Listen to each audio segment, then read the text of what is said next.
welcome to my first YouTube video all about moving and travelling in Australia. So I thought I'd create the video about moving to Australia because this is something I did last year, and these are the kind of videos that I search all the time to find out as much information I could about the visa, moving to Australia, what work I'd find, if I would find any.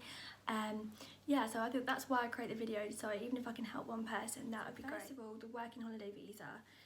Australia do offer this to people between the ages of 18 to 31. I think some of the other requirements is that you can't have any children that depend on you back at home, you can't have no criminal convictions, or you can't have any major health conditions. You also need to be from a country that's eligible for the visa, but I will leave the link below to the Australian government website, just so you can double check that your country's definitely on there and that you meet all of the requirements. So the working holiday visa entitles you to go over to Australia for a year and be able to work freely as you like, and obviously earn money. In saying that, the only catch is that you can only work for one employer for a total time of 6 months, which is probably a good thing anyway. You don't really want anything too permanent when you're just there for a year and you're just having fun. But yeah, I just thought I'd mention that part. So the first thing you need to do is obviously apply for your visa, because you need to make sure that that all gets granted first before you go booking flights or anything.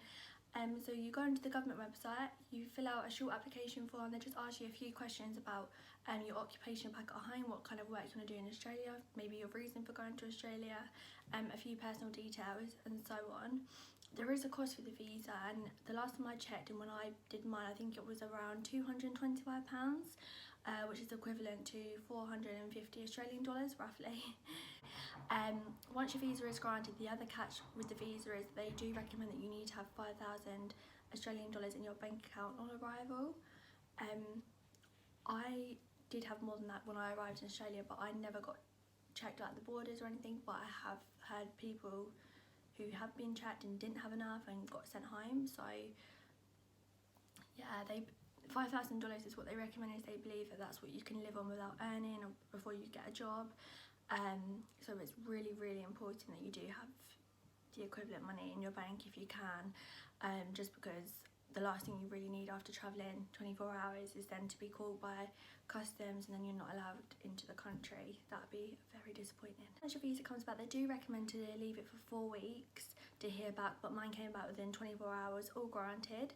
Once it is granted, it gives you a total of 12 months to enter into Australia, so please make sure that you do go within the 12 months, as otherwise you'll miss out on the visa and you can only get it once, so please.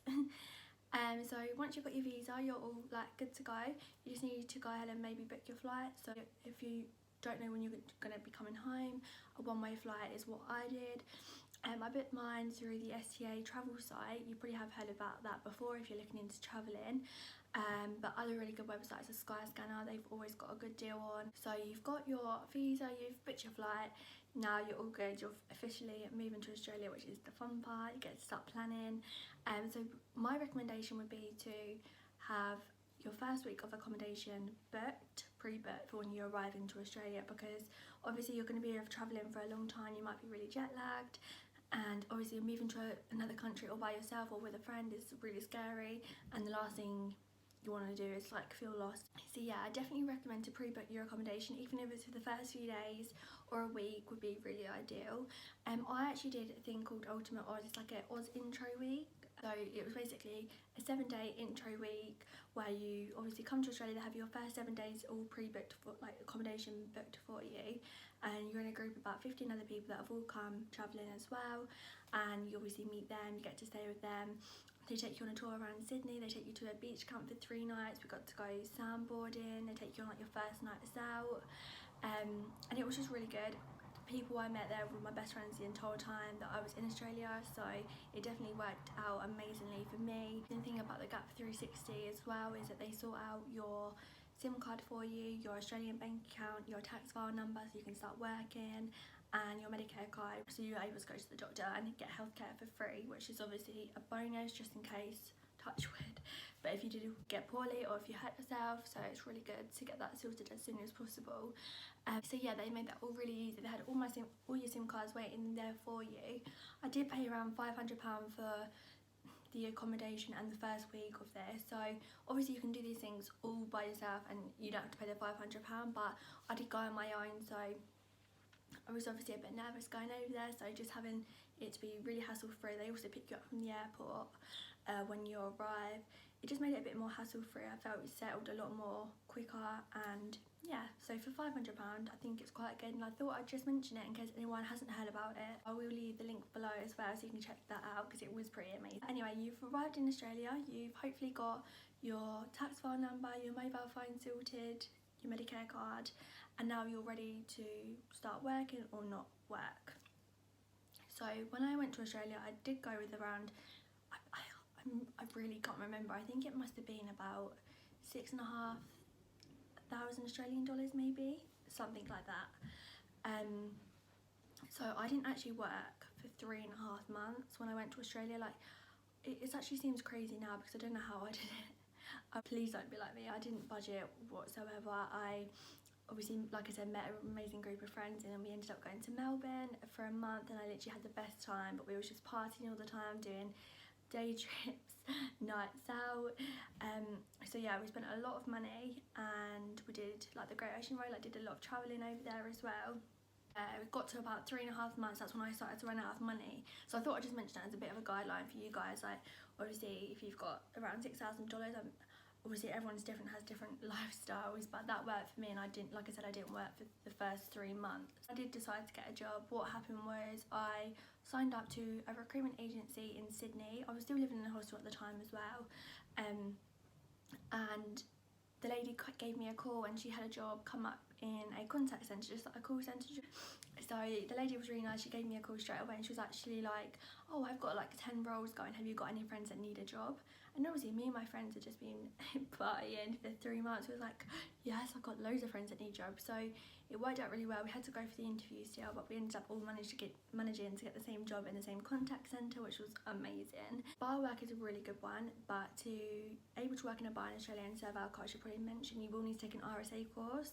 Now I think it's around $110, and you go on a day course basically, and you get a certificate at the end to say that you're able to serve alcohol in Australia. So please don't get a bar job unless you have one of those. And so yeah, that's really good as well. The next thing I'm going to briefly mention is the cost of hostel and renting. It gives you like a rough idea. Obviously it's always going to be different for everyone, but I thought I'd just mention it. So I remember in one of the central hostels in Sydney that I stayed in for quite a while, for 7 days worth of accommodation, you're looking around $230, I think it was, something like that. It did change what it is. Like, it is sometimes more than renting, but obviously when you're not ready to settle in an apartment, you don't know where you want to be. Hostel was obviously great party life, great to socialise and meet new people. I loved my hostel experience. It was kind of like going to university, that's what it felt like. And renting, I ended up getting an apartment in Bondi Beach, so amazing location, and I was paying about $240 every 2 weeks rent. But if you haven't known, I'm going to tell you now, it is very common to share rooms in Australia. And when I say that, when you're renting an apartment, it's very often that you will talk to people that share a room with someone else in their apartment.